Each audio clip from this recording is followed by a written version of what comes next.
ہر معاشرے میں جسٹس یعنی انصاف ایک ایسی فاؤنڈیشن اور ایک ایسا بنیاد ہوتا ہے جس کے اوپر امن اور قانون کو بلڈ کیا جاتا ہے، جس کے اوپر قانون اور پیس کو قائم کیا جاتا ہے۔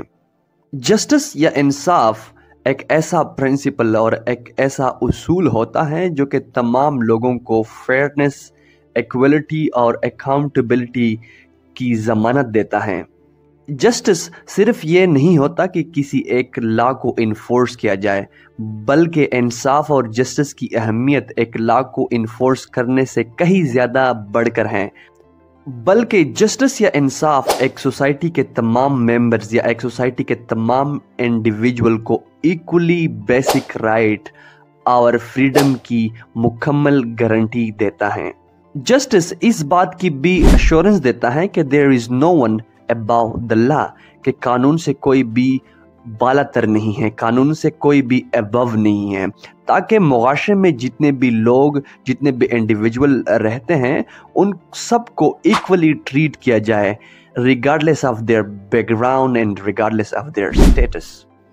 پاکستان بہت سے کرائسس سے گزر رہا ہے اور کچھ دن پہلے ہی اسلام آباد ہائی کورٹ کے 6 ججز نے ایک لیٹر سینڈ کیا ہے to the supreme judicial council of Pakistan.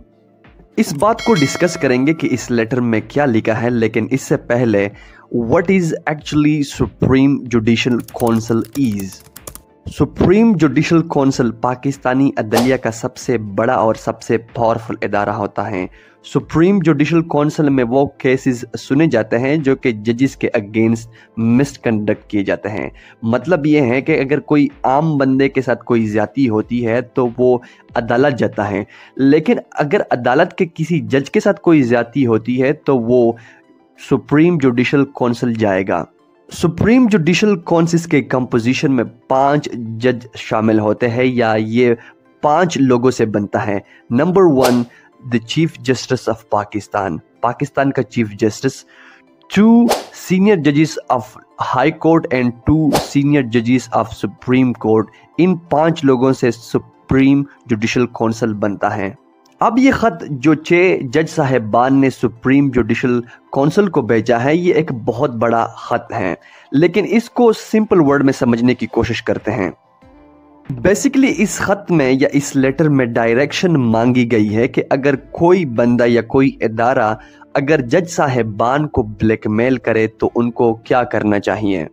ان 6 جج صاحبان نے ڈائریکشن مانگی ہے کہ اگر کوئی بندہ یا کوئی ادارہ کسی کیس پہ افیکٹ ہونے کے لیے اس کے فیملی ممبر کو ٹارچر کرے تو یہ لوگ کیا کریں گے۔ اگر کوئی شخص یا کوئی ادارہ کسی فیملی ممبر کی کوئی ویڈیو ریکارڈ کرے اور اس کو بلیک میل کرنے کی کوشش کرے تو یہ لوگ کیا کریں گے۔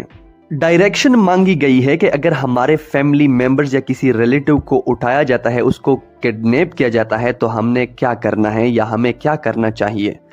اب یہ خط یا لیٹر ان ایلیگیشن کی ایک ایکسٹینشن ہے جو کہ 2018 میں شوکت عزیز صدیقی نے لگائے تھے۔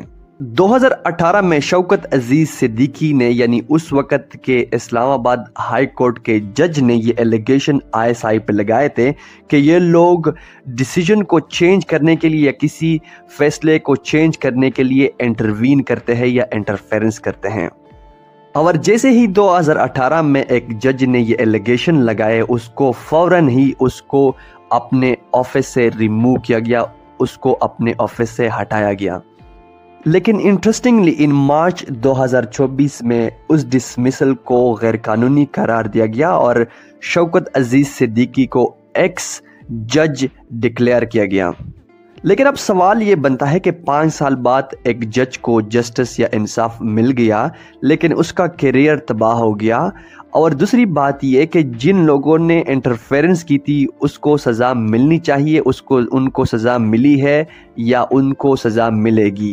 دوسرا سوال یہ ہے کہ اگر ایک جج کو انصاف حاصل کرنے میں 5 سال لگیں گے تو ایک عام شہری کو انصاف لینے میں کتنا ٹائم لگے گا؟